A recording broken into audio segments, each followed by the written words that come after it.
lift my eyes up to the mountains. Where does my help come from? My help's from you, maker of heaven, creator of the earth. Let's try that verse again. I lift my eyes up to the mountains. Where does my help come from? My help comes from you, maker of heaven, creator of the earth. Oh, how I need you, Lord. You are my only hope. You are my only friend. So I will wait for you to come and rescue me. You come and give me life. I lift my eyes up to the mountains.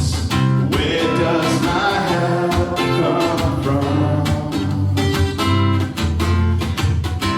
My help comes from you, maker of heaven, creator of the earth.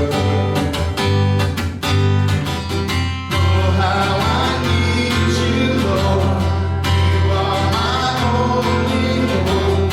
You are my only friend. So I will wait for you to come and rescue me.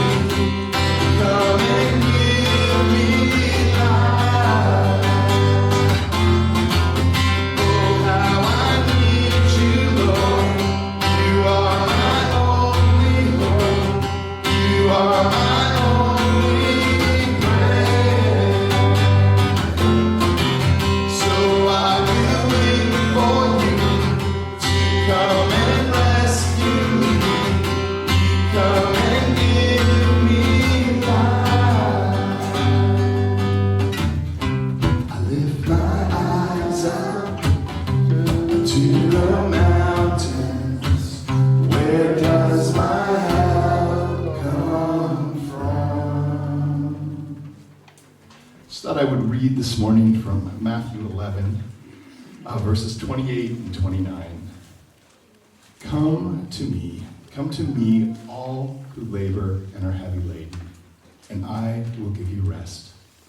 Take my yoke upon you and learn from me, for I am gentle and lowly in heart, and you will find rest for your souls. This is kind of a bit of an echo song. I think we've done it a couple times here now, but I'll kind of lead in, find the echo part. Lord, you're leading me. Here we go. In of my day, and then in the night, I glow of a burning flame. Everywhere I go, I see you. Everywhere I go, I see you. Everywhere I go, I see you. Everywhere I go, I see you. When you take my hand and you wash me clean, and I know the promised land is like it's ahead of me. And everywhere I go, I see you. Everywhere I go, I see you. And everywhere I go, I see you. Everywhere I go, I see you. And everywhere I go, I see you. Everywhere I go, I see you.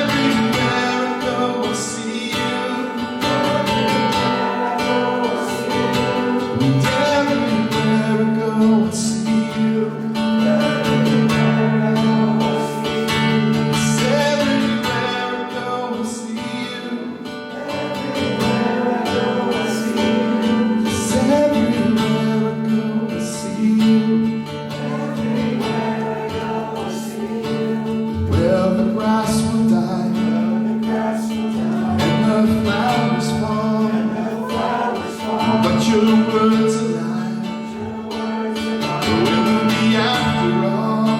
And everywhere I go, I see you. Yes, everywhere I go, I see you. Everywhere I go, I see you. Everywhere I go, I see you. Everywhere I go, I see you. I see you.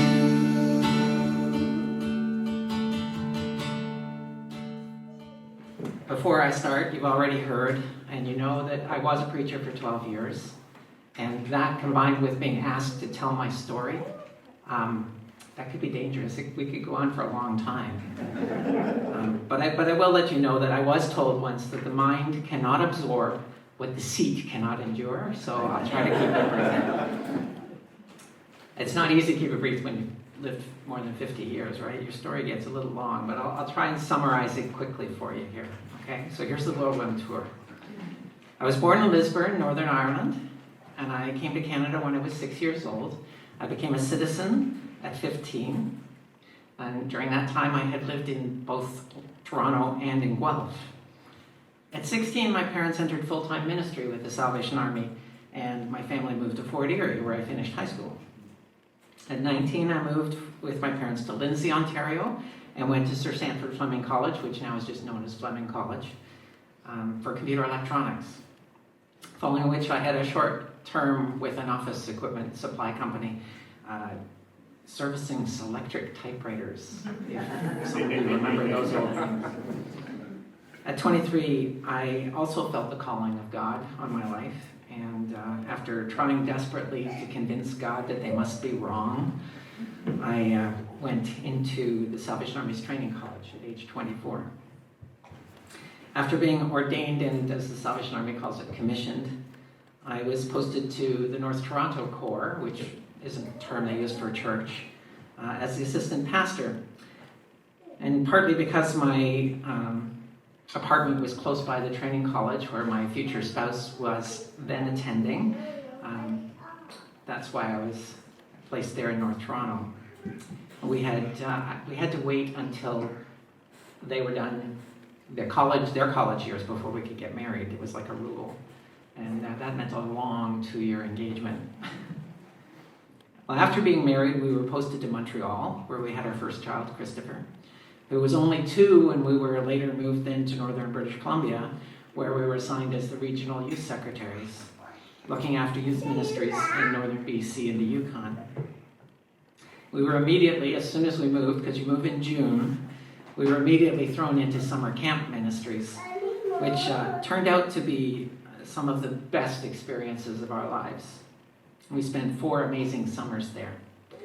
But while we were there, during the balance of the year, I would tour the churches in northern BC and the Yukon, which was amazing because it's actually it's an incredibly beautiful country up there. Halfway through our term in northern BC, not long after the birth of our daughter Rachel, we moved the headquarters from Prince Rupert to Prince George, which is 9 hours travel away, relocating our family one more time.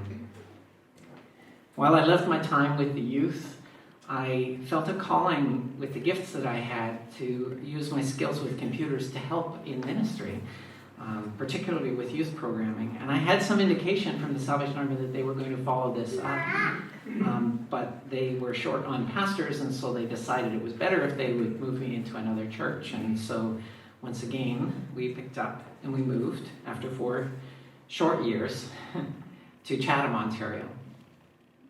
Now, while I enjoyed preaching and administrating to some extent, I was not ever really a pastor. It was difficult for me to connect with people in a way that many pastors find natural and that's appreciated by most of us.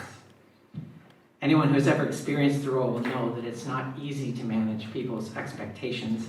And there were elements of the church that were challenging for any pastor, that particular church, let alone one who found the task difficult. There were individuals there who were far from being supportive of me in the role. Add to that feeling that I thought I wasn't really where God wanted me to be because of the thoughts of wanting to use the skills with computers. With 2 children and a third one on the way, my spouse was feeling a disruption every time we moved, and especially with the children being young, that was difficult. So we decided after 12 years of ministry that it was time to part ways with the Salvation Army. That was a difficult decision for us because in the Salvation Army, they own everything. You own nothing. They look after you very well, but when you leave, you basically leave with nothing. So we had to move in with my spouse's parents for a short period of time while we kind of found our feet. I got a job in a warehouse, which eventually recognized the computer skills that I had, and I invented a job in that place and ended up doing that, which then led to another job with an insurance company, using the computer skills again as a network administrator. And during that time, there were 2 more moves, one to a house in Hespeler and one to a house that we built in Elmira. And if you haven't been keeping track, that's 15 houses, 15 places that I lived in that span of time. Stratford is my 16th home. Things became much more settled for a while we lived in Elmira. And we continued our lives, and our children grew. But information technology changed over the years, and I was eventually let go from the job at the insurance company, having outstayed my welcome, really. It's kind of funny, actually, because after all those years of moving in the Salvation Army, in my head, I wanted to see if I could just stick something out, but I stayed too long. It actually gave me an opportunity, though, to pick up another love that I had learned, and that was the photography. And I managed to be able to work that into a business that I did for 5 years. And then COVID came along, and all the weddings that I was getting kind of dried up. And so the business kind of ended, and that and other circumstances forced me then to look for other employment, which is how I ended up working for the bank. We spent 16 years in Elmira, most of which I spent attending a fairly conservative church. Yet, in spite of trying to find a ministry there, I felt like I was drying up inside. There was something missing, something I was supposed to be, something that I was supposed to do, and spiritually I just did not feel right. Now, something I haven't noted through all of that, because that's just history, right? But something I haven't really noted is something that lay beneath the surface in all of that, something that I struggled with my entire life. Something that was kept hidden from most people, and that those who knew, including myself, would have called a thorn in my side, as Paul would have put it. Something to be gotten rid of, something that perhaps built character, but wasn't really part of God's plan, God's will for my life. And I could name it with many names that I used at the time, but I won't mention those names because those names represent things to me that I realized now that it was not. And so really they're meaningless. Unfortunately, the way it was characterized in me, the way I came to see it, it was villainized within me. And it caused me to villainize myself by association. It became a beast that could not be tamed, causing me to hide away, to live a secret life, to lie about it, and sometimes even to steal things in pursuit of it. I'm not proud of any of that.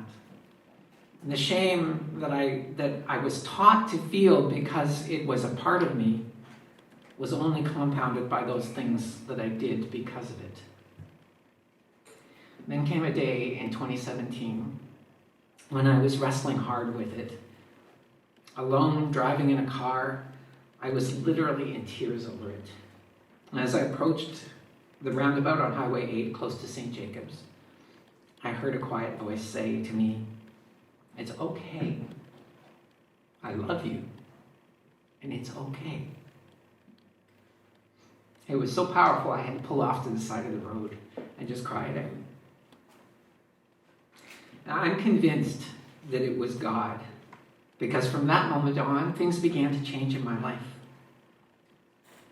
My partner and I both began a journey of deconstructing our faith.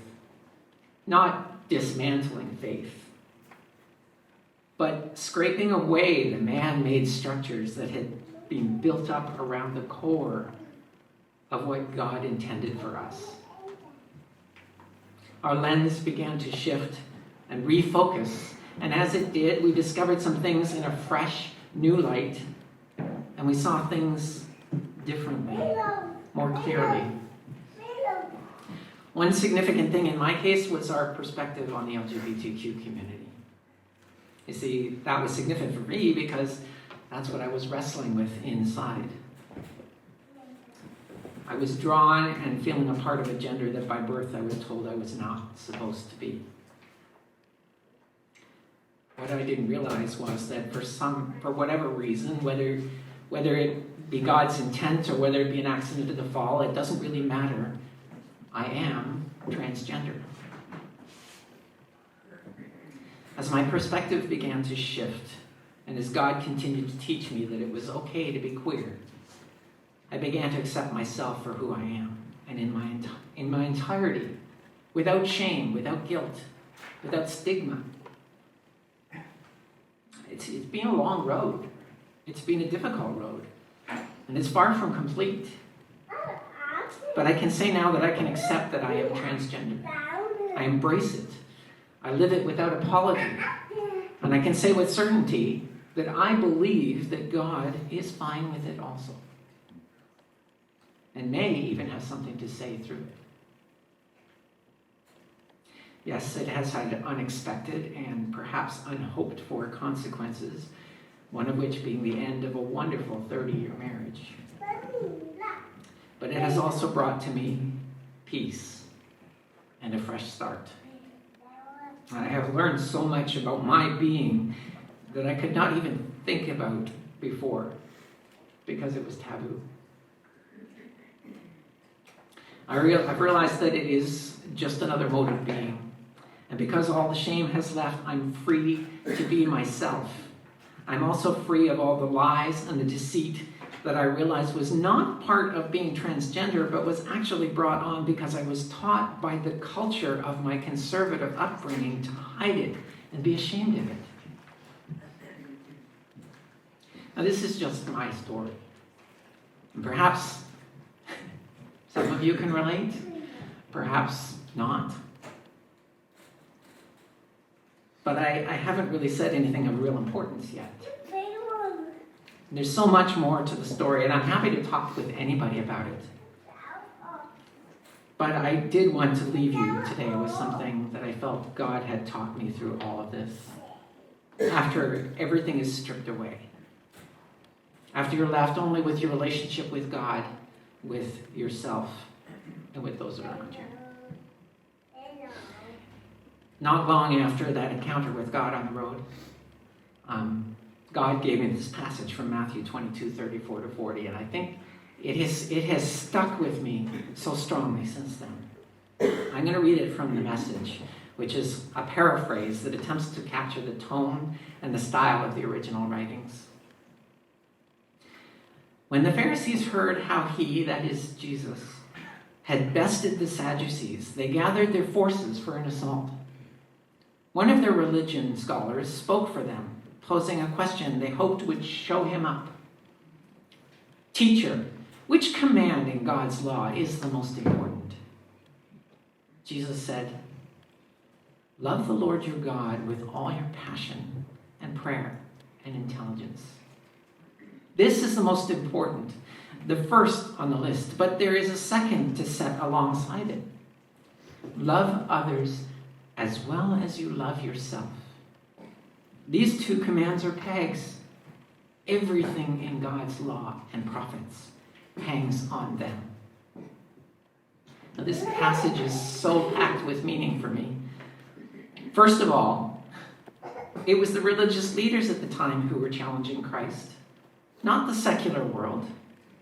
In fact, much of the secular world would have agreed with Christ, just as they would today, that love was of paramount importance, that love wins. Second, their challenge. What was the greatest commandment? Jesus turned it on its head, as he so often did. You see, their question really had nothing to do with the commandments at all. Because commandments, or as we know it, law, is really only a meager attempt to codify love. Law is really just us trying to make sense out of something that is so simple and yet so difficult for us to put into practice in every situation in our lives. We find it easier to make rules, to decide that this is right and that is wrong, than to decide each action based on what is loving. As we try to describe the way we should behave, as we try to figure out what love is and we try to put it into some kind of framework, we attempt to clarify by adding ever more detail and prescribed actions and more and more circumstances. The number of rules grows with every minor variation. We make our law more complicated rather than simplifying it when we should be rooting it in the foundation of those laws, and that is love. The result is we become more and more encrusted with more difficult rules at best and downright wrong rules at worst. Jesus said, love is the answer. First, to love God, and then to love others. And don't miss the fact that he said to love others as we love ourselves, which implies that yes, indeed, we are to love ourselves. But it was what followed that statement that really hit me the hardest. He said, everything in God's law and prophets hangs on these things. That is, everything hangs on love. It's changed the way I look at everything. And I was a preacher for 12 years. This finally hit me after coming out. Everything hangs on love. So instead of asking myself, is this right or is it wrong? I ask, is it loving or is it not loving? Sometimes the answer surprises me. Sometimes the answer is very different from the rules that I was taught. Instead of asking, is it wrong to be transgender? I ask, is it loving to accept myself and others who are transgender? In principle, the rules and love should answer the same way. But in practice, following the rules that we were taught gives us a completely different answer sometimes than when we look at our actions through that lens of love. The principle of living love sounds simple. But when we begin to do it, we realize that it is extremely hard to live entirely by that rule of love. Sometimes it's even harder than following those simple rules, because sometimes it requires us to think. I mean, it's so much easier, isn't it, to just kind of shut off our brains and follow the rules, rather than actually having to think about what is the most loving thing to do? I've come to believe that love is the essence of God. It is the essence of what God breathed into this world, into their creation. And it is the essence of what they desire of us, to love and be loved. John put it this way: my beloved friends, let us continue to love each other, since love comes from God. Everyone who loves is born of God, and everyone experiences a relationship with God. The person who refuses to love doesn't know the first thing about God, because God is love. If I can leave you with just one thought today, it wouldn't be my lengthy journey, or that even that being transgender is okay, because really those are just drops in the bucket. The thing I would want to leave you with today would be to consider and to challenge you to look at your life and your actions, your relationships with everyone you meet, and even your faith through that lens of love. I wish I had time to talk about the loving Father who welcomed the prodigal back, or the Christ on the cross who loved so deeply that they could even forgive those who persecuted them, or any of the miracles, or Jesus' own words about love. But Stephen and Troy have got plenty of time to do that. I hope that you'll remember that God is love. That God loves you. Period.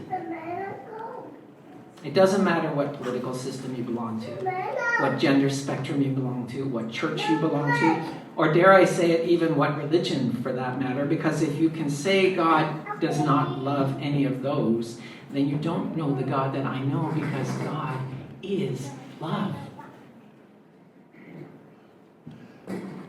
God loves you. And all they want, their greatest desire for you, is that you know love the way they know love.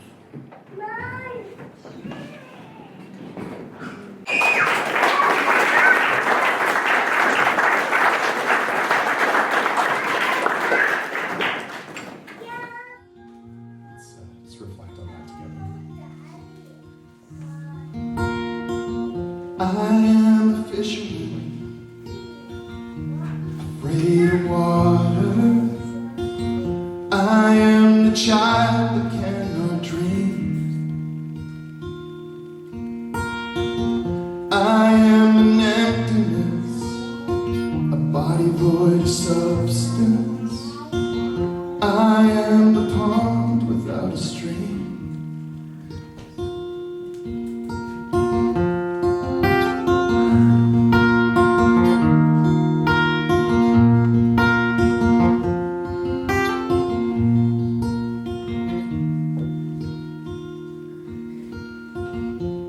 I am Superman, afraid of flying. I am a day without the sun. I am a rose caught in a February blizzard. I am the job that's never done. Without you, I am nothing without you.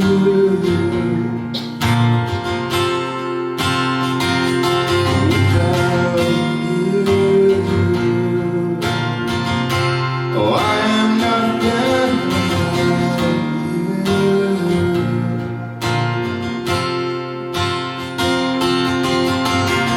I am an alien, even in my hometown. I am the song that's never heard.